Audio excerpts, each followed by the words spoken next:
Good morning. My name is Prasoon Devan, and my research falls in the general area of software systems. Okay. This area can be characterized by making a distinction between mechanisms and policies.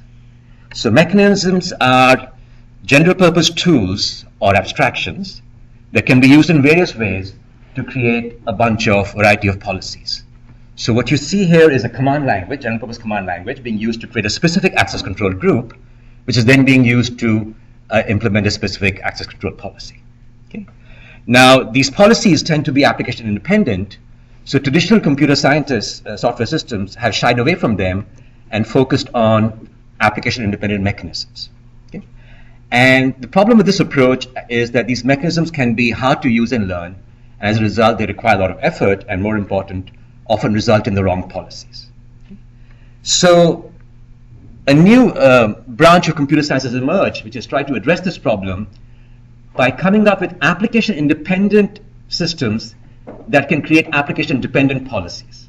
Okay, so that seems like magic.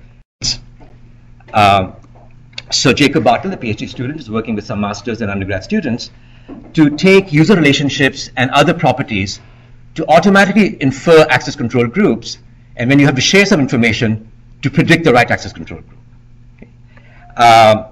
Jason Carter, another PhD student, is working on a very different kind of inference. He's mining programming activity to automatically determine if a programmer is in difficulty, and this information can be then communicated to a remote collaborator who can then offer help. Okay. Another kind of distributed collaboration occurs when you give a presentation to not a local audience, but a remote audience. A couple of my students have built a system that uses computer vision techniques to automatically predict if the audience member is engaged, frustrated, or bored. Okay?